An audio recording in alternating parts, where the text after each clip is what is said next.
بسم الله الذي لا يضر مع اسمه شيء في الأرض ولا في السماء وهو السميع العليم. أما بعد فأعوذ بالله من الشيطان الرجيم. بسم الله الرحمن الرحيم. كل نفس ذائقة الموت. آمنت بالله صدق الله العظيم وصدق رسوله النبي الكريم. إن الله وملائكته يصلون على النبي يا أيها الذين آمنوا صلوا عليه وسلموا تسليما. اللهم صل على النبي الأمي وعلى آله وأصحابه وبارك وسلم. الصلاة والسلام عليك يا رسول الله وعلى آلك وأصحابك يا سيدي يا محمد رسول اللہ. یا الہی میری ہستی کا عنوان بدل جائے.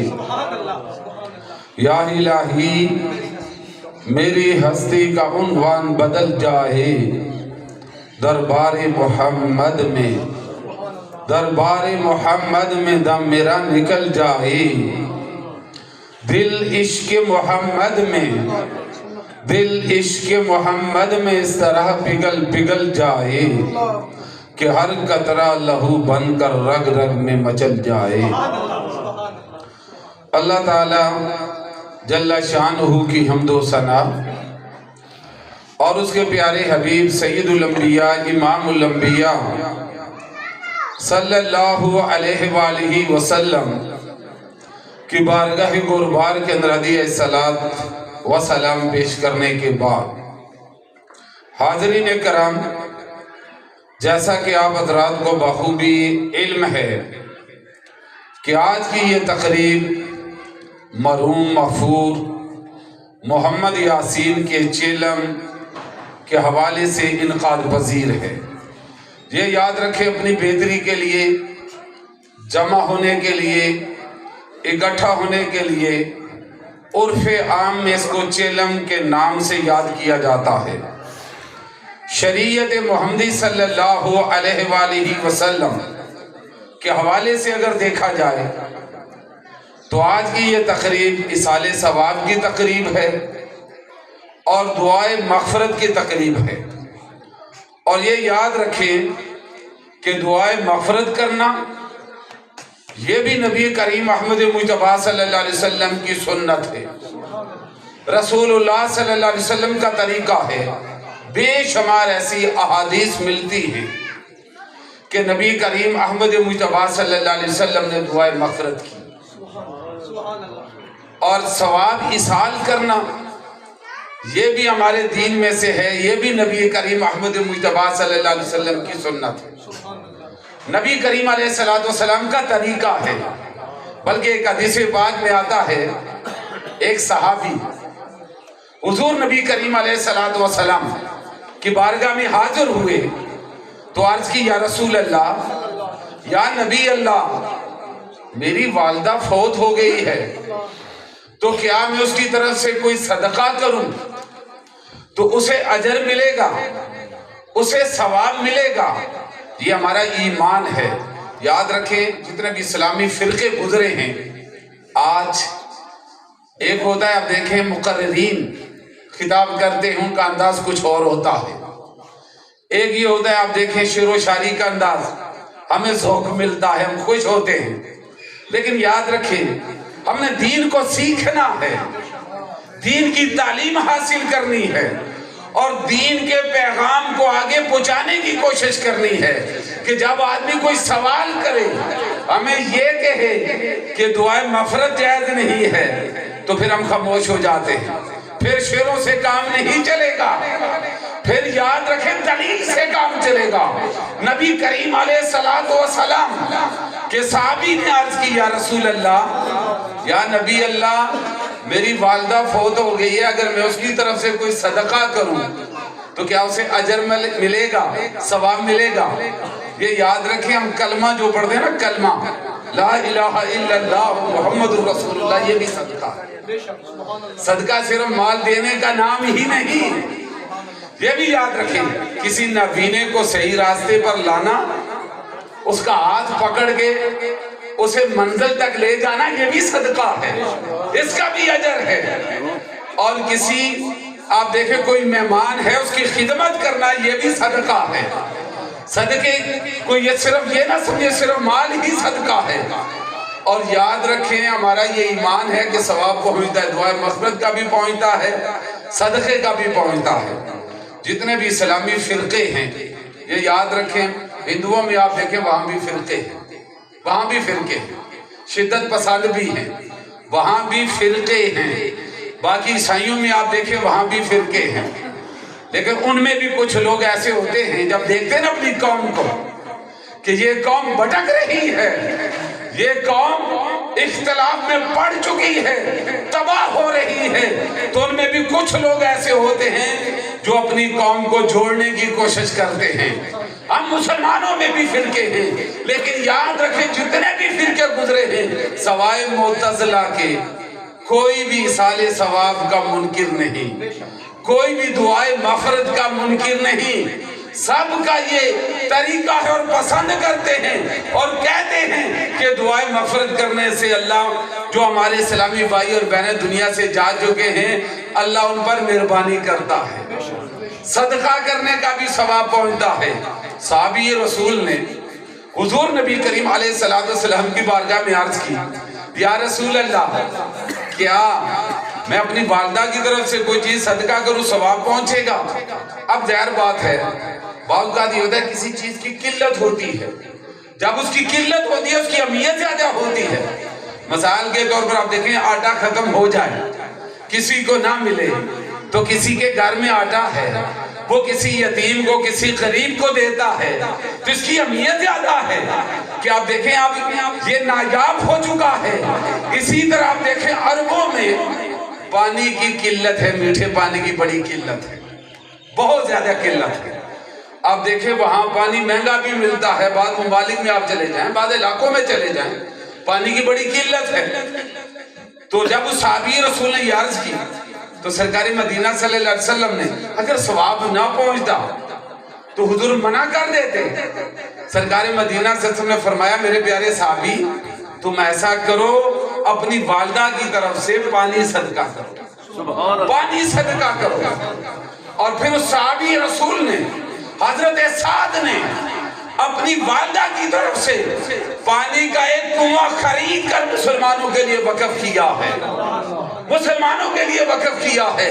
یاد رکھیں آج کمی اس بات کی ہے کہ ہم ایک دوسرے سے جڑے ہوئے نہیں ہیں، ہمیں کوئی جوڑنے والا نہیں۔ ہمارا دین دین اسلام یہ اخوت و بھائی چارے امن و آشتی کا یہ دین ہے، یہ تو بائی کو جوڑنے کے لیے آیا ہے، یہ مسلمانوں کے اندر یکجہتی پیدا کرنے کے لیے آیا ہے۔ یہ دین تو ایسا دین ہے کہ گویا یوں سمجھیں یہ انسانوں کا بھی تو خیال رکھتا ہے۔ تو میں ذکر آتا کہ دعائیں مغفرت کرنا اور ثواب ایصال کرنا یہ دونوں نبی کریم صلی اللہ علیہ وسلم کی شریعت میں جائز ہے، منع نہیں، صدقہ کرنا بھی اور دعائیں مغفرت بھی کرنا۔ اب یہاں کیوں جمع ہے یہ یاد رکھیں، جمع کرنے کا ایک مقصد ہے، غرض و غایت ہے۔ اور مقصد کیا ہے اتنے لوگوں کو جمع کرنے کا؟ کیا کوئی خود نمائی ہے؟ یہ یاد رکھیں بہت بار یہ ہوتا ہے نا کچھ لوگ جب نئے عالم ہوتے ہیں نا تو ان میں تھوڑا سا آپ دیکھیں سختی ہوتی ہے۔ میں اکثر یہ کہا کرتا ہوں میں نے علماء کے پاس بیٹھا ہوں، بڑے بڑے جید علماء کے پاس، الحمدللہ مولانا عبدالستار خان نیازی جیسے لوگ بھی کھڑے تھے اور میں ان کے سامنے بھی خطاب کر رہا تھا۔ یہ یاد رکھیں مجھے یہ بھی اعزاز حاصل ہے بڑے بڑے علماء کے پاس۔ آپ دیکھیں میں نے وہاں جا کر بھی خطاب کیا، مفتی سلیمان جیسے لوگوں کے سامنے بھی ایسی ایسی دلائل سے باتیں کی کہ وہ حیران اور دنگ رہ گئے اور مجبور ہو کے بعض کا یہ ہوتا ہے نا کہ جب آدمی کو دین کی بات سمجھداری کی بات کرے تو بعض لوگ پھر آپ دیکھیں پریشان بھی ہوتے ہیں، پھر باتیں بھی بناتے ہیں، تہمتیں بھی لگاتے ہیں، دوسرے کو بدنام بھی کرتے ہیں۔ لیکن یاد رکھیں میں اکثر یہ کہا کرتا ہوں کہ ایصال ثواب بھی جائز ہے، دعائیں مغفرت کرنا بھی جائز ہے۔ یہ آپ لوگوں کو جمع کرنے کا مقصد کیا ہے؟ یہ مقصد نہیں خود نمائی کرنا، یہ بھی مقصد نہیں ہے، ریاکاری بھی مقصد نہیں ہے۔ مقصد اور غرض و غایت یہ ہے کہ اس مجمع میں سے اگر ایک آدمی بھی نیک ہوا تو اللہ سب کی دعا کو قبول کر لے۔ ایک آدمی بھی نیک ہوا۔ آپ دیکھیں میں نے فقہ کی کتابیں پڑھی ہیں، وہاں ایک مسئلہ ہے، مثال کے طور پر ایک آدمی اس کے پاس بے شمار جوڑے ہیں کپڑوں کے، یا اچھے بھی ہیں درمیانے بھی ہیں ہر قسم کے ہیں، وہ یہ کہتا ہے کہ 1000 روپے کا یہ میں پورا بنڈل دوں گا۔ اب ظاہر بات ہے جو خریدے گا وہ اچھے بھی خرید لے گا اور جو بیکار ہیں وہ بھی خرید لے گا۔ اس کا ایک ہی ہے بھائی 1000 کا پورا بنڈل میں نے فروخت کرنا ہے، اس میں سے وہ چھانٹی نہیں کر سکتا کہ میں نے اچھے لینے ہیں اور جو ردی ہیں یا خراب ہیں میں نے وہ نہیں خریدنے۔ ہم مسلمانوں میں یہی تو خوبی اور کمال ہے، ہمارے اجتماعات ہوتے ہیں، ہم جمع ہوتے ہیں، اکٹھے ہوتے ہیں جب ہم نماز میں اکٹھے ہوتے ہیں، ورنہ جماعت کی کیا اہمیت ہے؟ گھر میں ہم نماز پڑھ لیں، اللہ کی بندگی کرنی ہے، عبادت کرنی ہے۔ جماعت کا فائدہ یہ ہوتا ہے وہاں ہر قسم کے لوگ ہوتے ہیں۔ کیا مسجد کے باہر لکھا ہوتا ہے کہ شرابی اندر نہیں جا سکتا؟ کیا لکھا ہوتا ہے کہ جو آدمی جھوٹ بولنے والا ہے وہ خدا کے گھر میں نہیں جا سکتا؟ یاد رکھے وہاں لکھا ہوا نہیں ہوتا، خدا کا گھر ہے، وہاں نیک بھی جائیں گے، حاجی بھی جائیں گے، عمرہ کرنے والے بھی جائیں گے، گناہگار بھی مسجد میں جائیں گے۔ اور جب دعا کی جائے گی، جب مل کر ہم نماز پڑھیں گے، اللہ ایک ہی نماز جب قبول کرے گا نا، کسی ایک کی جب نماز قبول کرے گا تو اس کی برکت سے، اس کے ذریعے سے اللہ سب کی نمازوں کو قبول کر لیتا ہے۔ یہ فائدہ ہے۔ اسی طرح اجتماعی دعا کرنے کا بھی فائدہ یہ ہے، جب ہم مل جل کر اکٹھے دعا کریں گے تو یقیناً ہم میں سے ایک آدمی بھی اللہ کو پسند ہوا۔ یہ یاد رکھے ضروری نہیں ہم درس دیتے، میں اکثر یہ کہا کرتا ہوں کہ بعض لوگ جنہیں ہم پتہ نہیں اچھا بھی نہیں سمجھتے، ہم برا سمجھتے ہیں، لیکن وہ بھی اللہ کے نزدیک بہت اچھے ہوتے ہیں، بہت پیارے ہوتے ہیں۔ یہ اللہ آپ دیکھیں اس کی نظر اپنی ہے، وہ اللہ جسے چاہتا ہے دیکھتا ہے۔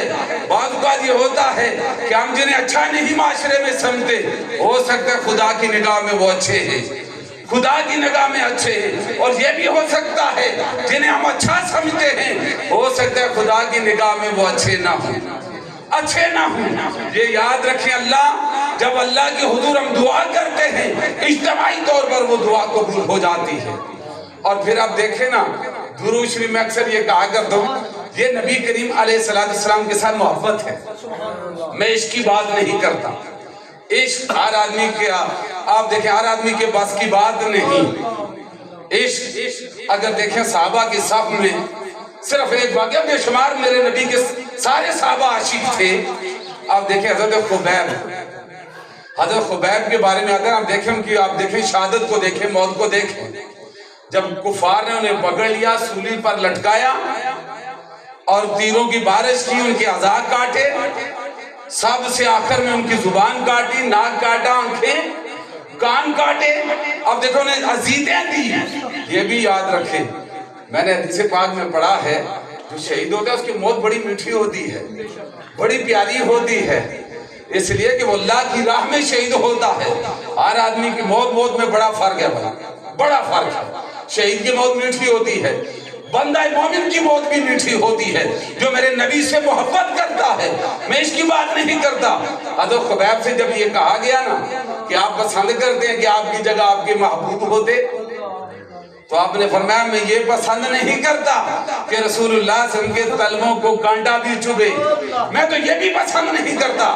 رسول اللہ سے اتنی محبت ہے، اتنا عشق ہے، لیکن یاد رکھیں اگر آپ حضور کے ساتھ محبت کرتے ہیں نا، صحیح معنوں میں محبت کرتے ہیں، اب دیکھیں بشری تقاضے گناہ ہو جاتے ہیں، لیکن میں تو کہا کرتا ہوں جو بھی لا الہ الا اللہ محمد الرسول اللہ پڑھتا ہے وہ حضور سے محبت کرتا ہے، جو کلمہ پڑھتا ہے وہ رسول اللہ سے محبت کرتا ہے، میرے نبی سے پیار کرتا ہے، اور جو میرے نبی سے پیار کرتا ہے وہ یقیناً اللہ کے فضل و کرم سے ضرور جنت میں جائے گا، جنت میں جائے گا۔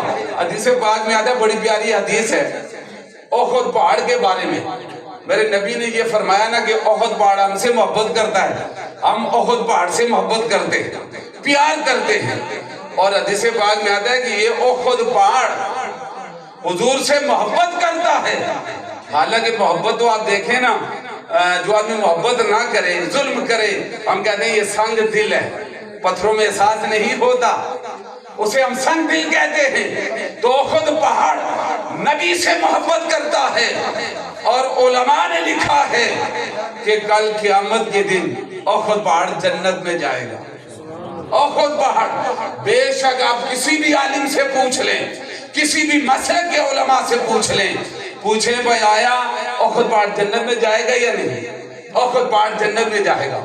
اور وہ تنا، خشک تنا مسجد نبوی میں جس کھجور کے تنے کے ساتھ رسول اللہ ٹیک لگا کر خطبہ دیا کرتے تھے، اللہ کا ذکر کیا کرتے تھے، صحابہ کو دین کی تعلیم دیا کرتے تھے، صحابہ کی تربیت کیا کرتے تھے، صحابہ کے سامنے موت کے بارے میں بیان کیا کرتے تھے رسول اللہ صلی اللہ علیہ وسلم۔ جب حضور منبر کے اوپر بیٹھے، اس خشک تنے نے چلانا شروع کر دیا۔ فقہاء نے فقہ کی کتابوں میں اسے انانا اور منانا لکھا ہے، رونے والا تنا، خشک تنا۔ وہ تنا بھی علماء فرماتے ہیں کہ وہ کھجور تر و تازہ کھجور بن کر حضور نے حکم دیا تو اللہ کے فضل و کرم سے وہ بھی جنت میں چلا گیا، جنت میں چلا گیا۔ آپ ہی اندازہ فرمائیں، میں نے پہلے یہ کہا نا کہ ایک آدمی ہوتا ہے جذباتی کیفیت والا، جذباتی کیفیت والا کسی اور حوالے سے سوچتا ہے۔ میں نے یہ بھی کہا کہ جو عالم تفسیر لکھنا چاہے 40 سال کے بعد لکھے، اس سے پہلے جذباتی۔ بے شمار میں نے کتابیں دیکھی، بڑا سپم ہے، بڑا سپم ہے، بڑی غلطیاں ہیں۔ اور پھر بعض نادان جب انہیں پتہ بھی نہیں ہوتا وہی کتابیں پڑھتے ہیں، پھر وہی لوگوں کے سامنے بیان کرتے ہیں۔ ان کی اپنی سوچ نہیں ہوتی، اپنی تحقیق نہیں ہوتی، پھر قوم کے سامنے بیان کرتے ہیں، تفرقے پیدا ہوتے ہیں، انتشار پیدا ہوتا ہے، پھر لوگوں کے اندر آپ دیکھیں ناراضگیاں پیدا ہوتی ہیں۔ اس کی وجہ یہ ہے کہ ان کا اپنا علم پختہ نہیں ہوتا، مضبوط نہیں ہوتا۔ تو میں ذکر رہا تھا کہ آپ دیکھیں کہ وہ تنا جنت میں جائے گا، تو ہم تو حضور کا کلمہ پڑھتے ہیں بھائی، کلمہ پڑھتے ہیں، ہم مسلمان ہیں۔ میں کسی ایک گروہ کی بات نہیں کرتا، کسی کے پاس کوئی سرٹیک ہوگا، کوئی سکول کا ہیڈ ماسٹر بن جائے گا، جسے چاہے داخل کرے، جسے چاہے خارج کرے، میرے پاس کوئی اختیار نہیں۔ میں تو کہتا ہوں جو میرے نبی سے محبت کرتا ہے وہ جنت میں جائے گا، جو حضور کی غلامی میں آیا ہے، جس نے کلمہ پڑھا ہے وہ جنت میں جائے گا، کیونکہ کلمہ تو جنت کی چابی ہے، نماز بھی جنت کی چابی ہے، کلمہ بھی جنت کی چابی ہے۔ تو میں ذکر رہا تھا کہ آپ دیکھیں کہ ہم جمع ہیں، اکٹھے ہیں دعائے مغفرت کے لیے۔ اور یہ بھی یاد رکھیں، ایک دفعہ سرکار مدینہ صلی اللہ علیہ وسلم کے سامنے صحابہ بیٹھے ہوئے تھے نا، رسول اللہ صلی اللہ علیہ وسلم کل نفس ذائقۃ الموت، سرکار مدینہ صلی اللہ علیہ وسلم نے کیا فرمایا؟ سرکار نے فرمایا میرے پیارے صحابہ، پل سرات، بال سے زیادہ باریک، تلوار کی دھار سے زیادہ تیز۔ سرکار نے فرمایا میرے پیارے صحابہ، جب لوگ اس سے گزریں گے نا، پار گزریں گے تو کٹ کٹ کے جہنم میں گریں گے، نیچے جہنم ہے، کٹ کٹ کے، رات کا وقت ہے، کٹ کٹ کے وہ کیا کریں، جہنم میں گریں گے۔ اب ظاہر بات ہے ہماری عقل بھی تو یہی کہتی ہے کہ اس کو عبور کرنا محال ہے، ناممکن ہے، ایسا بہت مشکل ہے کہ اتنی باریک، تلوار کی دھار سے بھی زیادہ باریک ایسا پل، بال سے زیادہ باریک، تلوار کی دھار سے زیادہ تیز، اسے ہم کیسے عبور کریں گے؟ رسول اللہ صلی اللہ علیہ وسلم بیان کر رہے تھے، صحابہ نے سوچا۔ آپ دیکھیں صحابہ میرے نبی کے غلام، میرے نبی کے عاشق، میں یہ کہتا ہوں ہم محبت کا دعویٰ کرتے ہیں، محبت ہم حضور سے کرتے ہیں، کوئی گناہگار سے گناہگار۔ بلکہ ایک حدیث پاک میں نے پڑھا ہے کہ ایک دفعہ سرکار مدینہ صلی اللہ علیہ وسلم کی بارگاہ میں ایک شرابی وہ شخص آیا، سرکار نے اس نے اقرار کیا، میرے نبی نے اس پر حد جاری کی، پھر آیا، پھر سرکار نے حد جاری کی۔ جب حد جاری کی تو صحابہ نے برا بھلا کہنا شروع کر دیا، حتیٰ کہ صحابہ نے کہا کہ یہ بڑا لعنتی ہے، بڑا لعنتی ہے، حضور بار بار اسے منع کرتے ہیں، پھر یہ وہی کام کرتا ہے۔ میرے نبی نے کیا فرمایا؟ فرمایا اس پر لعنت نہ بھیجو، کسی مسلمان پر لعنت نہ بھیجی جائے۔ فرمایا کہ یہ اللہ اس کے رسول سے محبت کرتا ہے، جو یہ گناہ کر دے اس کی سے سزا دی جاتی ہے، کوڑے اس کی پیٹھ پر لگائے جاتے ہیں، اس پر حد جاری کی جاتی ہے، لیکن اس کے دل میں اللہ اس کے رسول کی محبت ہے، اس پر لعنت نہ بھیجو۔ ہدایت کے لیے ہم دعا کر سکتے ہیں، بخشش کے لیے ہم دعا کر سکتے ہیں، لیکن یاد رکھیں ہم کسی پر لعنت نہیں بھیج سکتے۔ تو میں دیکھ رہا تھا کہ آپ دیکھیں وہ کٹ کٹ کے گرے گے۔ صحابہ نے جب بیان کیا تو صحابہ نے جب سنا تو پریشان ہو گیا، غم زدہ ہو گیا، اب کیا بنے گا؟ رسول اللہ صلی اللہ علیہ وسلم نے صحابہ کو دیکھا، حضور بھی پریشان ہو گئے۔ اتنے میں اللہ نے، یہ حدیث پاک کا مفہوم ہے، کوئی کچی پکی روٹی کی بات نہیں، 4 چوٹی کے فرشتے اللہ نے حضور کے پاس بھیجے، جبرائیل، میکائیل، اسرافیل، اسرائیل علیہ السلام۔ یہ 4 چوٹی کے فرشتے ہیں، جس طرح میرے نبی کے صحابہ میں 4 چوٹی کے صحابہ ہیں، ابو بکر، عمر، عثمان و علی، یہ 4 چوٹی کے صحابہ ہیں۔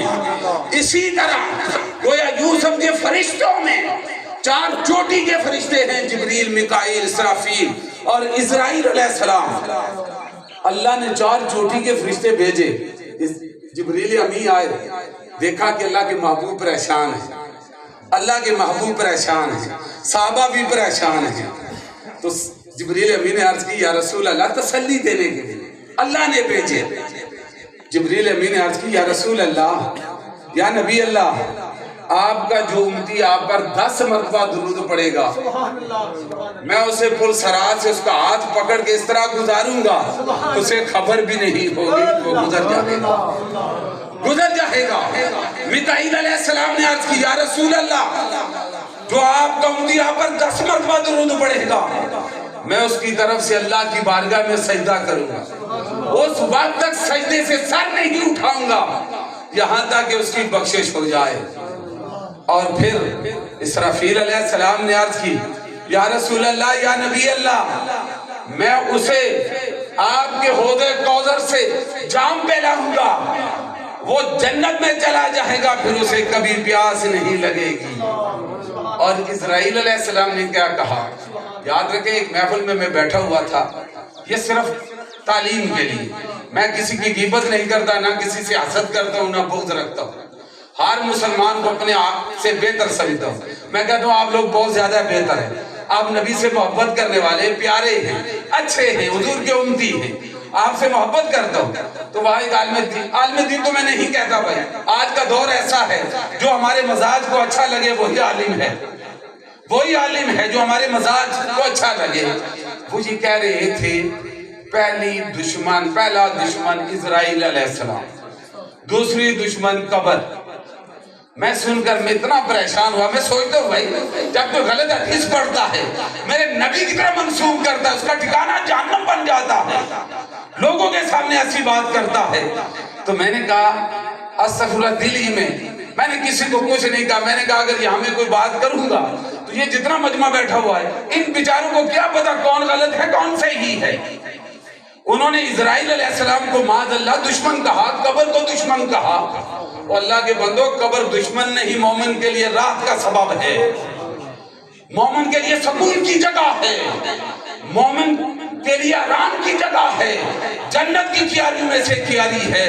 اہل اللہ فرماتے ہیں آج ہم اہل اللہ کے نام لیتے ہیں، اگر اہل اللہ سے محبت کریں تو پھر ہم چھپے داریاں بھی کریں، اللہ کو یاد بھی کریں، اللہ کی بندگی و عبادت بھی کریں، تو اہل اللہ فرماتے ہیں قبر دباتی ہے۔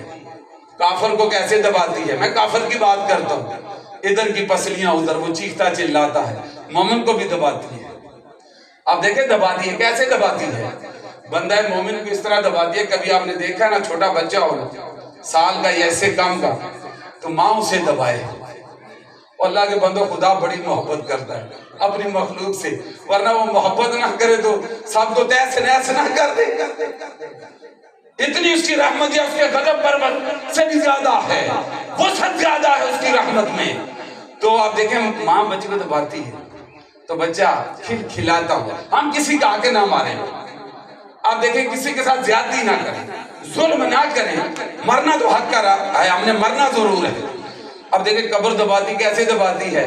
جس طرح ماں بچے کو دباتی ہے اور بچہ کھلکھلاتا ہوا، مسکراتا ہوا، مسکراہٹیں بھرتا ہوا خوشی خوشی سے سو جاتا ہے، اسی طرح بندہ مومن کو قبر دباتی ہے اور بندہ مومن قبر میں سکون کے ساتھ سو جاتا ہے۔ آپ دیکھیں پھر اس کا نام بھی زندہ رہتا ہے۔ آج آپ دیکھیں پیر نصیر الدین نصیر صاحب کے، آپ دیکھیں اشعار میں نے سنے، وہ کہاں ہیں؟ ہمیں یہ تو پتا وہ کہاں ہیں؟ برزخ میں ہیں۔ اعلیٰ حضرت گولڑی رحمت اللہ علیہ کہاں ہیں؟ آج ہم ان کی نعتیں پڑھتے ہیں، سورت نو ہم جان آنکھیں کہ جانے جہاں آنکھیں، سچ آنکھیں تو رب دی شانی آنکھیں، جس شان تو شانہ سب بنی۔ تو آپ دیکھیں ان کا نام زندہ ہے، وہ برزخ میں ہیں۔ پیر نصیر الدین نصیر صاحب قبر میں ہیں، آج ان کی لکھی ہوئی نعتیں پڑھی جاتی ہیں، ان کا نام زندہ ہے، ہم ان کا نام اور ان کے تذکرے کرتے ہیں۔ تو اسی طرح آپ دیکھیں نا، قبر ہماری دشمن نہیں، اسی طرح اسرائیل علیہ السلام بھی ہمارے دشمن نہیں۔ ورنہ آپ دیکھیں میں اسپتالوں میں جاتا ہوں بھائی، بعض لوگ قومے میں ہوتے ہیں، علماء کو بلاتے ہیں، طلباء کو بلاتے ہیں، سورہ یاسین پڑھیں بھائی، 7 مرتبہ مبین مبین کریں تاکہ اس بیچارے کی روح نکل جائے، روح نکل جائے۔ موت سے بعد میرا اللہ ہے، وہ موت دینے والا ہے، زندگی بھی عطا کرنے والا ہے، موت سے وہ پاک ہے، پوری کائنات کا وہ مالک ہے، تنہ تنہا پوری کائنات کا وہ نظام چلا رہا ہے۔ اس کا نظام چلانے میں، نظام فلکی اور پوری کائنات کا نظام چلانے میں اس کے ساتھ کوئی شریک نہیں، وہ تنہ تنہا چلا رہا ہے۔ تو میں ذکر آتا کہ اسرائیل علیہ السلام دشمن نہیں۔ اب دیکھیں حدیث پاک میں آتا ہے کہ سرکار کی بارگاہ میں اسرائیل علیہ السلام نے عرض کی، یہ ایسا فرشتہ ہے جو ہماری روحیں نکالتا ہے، ہماری روحوں کو قبض کرتا ہے، اس کی یہ ڈیوٹی ہے، اس کا یہ فرض ہے۔ جتنے بھی فرشتے ہیں ان پر ایمان لانا لازم ہے، ان سے محبت کرنا ایمان بھی لازم ہے۔ ایمان بالملائکہ کہ سارے فرشتے اللہ کی نوری مخلوق ہیں اور ان کی ڈیوٹیاں ہیں، کچھ سبحان اللہ پڑھ رہے ہیں، کچھ الحمدللہ کہہ رہے ہیں۔ ایک دفعہ ایسے اسی طرح مجمع لگا ہوا تھا، بخاری مسلم شریف کی حدیث ہے، تو لوگ کیا کر رہے تھے؟ دین کی باتیں کر رہے تھے، جس طرح آج ہم دین بیان کر رہے ہیں، اصلاح کر رہے ہیں، تربیت کر رہے ہیں، موت کا ذکر کر رہے ہیں، وہاں بھی دین کی باتیں ہو رہی تھی۔ ایک آدمی نے دیکھا نا، ویسے ہی آیا اور ویسے ہی آ کر بیٹھ گیا۔ اللہ پاک نے فرمایا فرشتوں میں نے سب کو بخش دیا۔ تو فرشتوں نے عرض کیا اللہ ایک آدمی تو ویسے ہی مجمع میں آ کر بیٹھ گیا، اس کی کوئی نیت ذکر کرنے کی، تعلیم حاصل کرنے کی، دین سیکھنے کی نہیں۔ تو رب نے فرمایا فرشتوں گواہ ہو جاؤ، اس کی صحبت جو کہ اچھوں کے ساتھ ہے میں نے اسے بھی بخش دیا ہے۔ تو اسرائیل علیہ السلام نے عرض کی یا رسول اللہ، یا نبی اللہ، میں یہ نہیں کہتا کہ آپ بلند آواز سے درود پڑھیں، میں یہ بھی نہیں کہتا کہ آپ چیخ چیخ کر پڑھیں، میں تو یہ کہتا ہوں جب بھی حضور کا نام آئے تو محبت سے درود پڑھا جائے، پیار سے درود پڑھا جائے۔ جب آپ درود پڑھیں گے اس کے نتیجے میں آپ کی روح آسان نکلے گی۔ اسرائیل علیہ السلام آسان روح نکالیں گے۔ اسرائیل علیہ السلام نے عرض کی یا رسول اللہ، آپ کا جو امتی آپ پر 10 مرتبہ درود پڑھے گا میں اس کی روح اس طرح نکالوں گا جس طرح انبیاء کی روحیں نکالی جاتی ہیں، اس طرح میں اس کی روح نکالوں گا۔ اگر ہم اچھے عمل کریں، سرکار سے محبت کریں، پیار کریں، تو آپ دیکھیں جس موت سے ہم ڈرتے ہیں وہ موت ہمارے لیے حیات بن جائے۔ علامہ اقبال نے کیا کہا، یاد رکھیں میں علامہ کو علامہ اس لیے کہتا ہوں واقعی وہ علامہ ہے، اس کے اشعار آپ پڑھیں نا فارسی میں دیکھیں، پھر اس کے علاوہ آپ دیکھیں اردو میں بھی آپ دیکھیں، علامہ کی خدمات دیکھیں۔ ہم نے یہی سمجھ لیا ہے کہ آپ دیکھیں اکثر لوگ علامہ نام کے علامہ ہوتے ہیں، علامہ اقبال نام کا علامہ نہیں۔ جب ان سے پوچھا گیا آپ حکیم الامت کیسے بنے تو آپ نے فرمایا میں نے 1 کروڑ مرتبہ رسول اللہ پر درود پڑھا، میں حکیم الامت بن گیا، حکیم الامت بن گیا۔ تو کہنے کا مطلب یہ ہے کہ آپ دیکھیں علامہ کہتے ہیں نا دل کو سکون، روح کو آرام آ گیا، موت آ گئی کہ دوست کا پیغام آ گیا، موت کو سمجھے غافل، اختتام زندگی اے یہ شام زندگی، صبح دوام زندگی۔ اللہ پاک ہمیں ایک اور نیک بننے کی توفیق عطا فرمائے اور مرحوم و مغفور کے صغیر و کبیر گناہ معاف فرمائے، مرحوم کی قبر کی منزلیں آسان فرمائے۔ حضرات گرامی، آپ دیکھیں ہم انسان ہیں، ہم انسان بن کر خصوصاً مسلمان ایک دوسرے کے ساتھ محبت کریں، پیار کریں، محبتیں بانٹیں۔ یاد رکھیں ہم حضور سے محبت کرتے ہیں، جب محبت کرتے ہیں تو پھر اللہ کی مخلوق سے بھی ہم محبت کرتے ہیں، اللہ سے ہم محبت کرتے ہیں تو اللہ کی مخلوق سے بھی محبت کرتے ہیں۔ جب ہم محبت کریں گے، پیار کریں گے، حضور پر درود پڑھیں گے تو ہماری موت ہمارے لیے آسان ہو جائے گی۔ اللہ پاک ہمیں عمل کی توفیق عطا فرمائے۔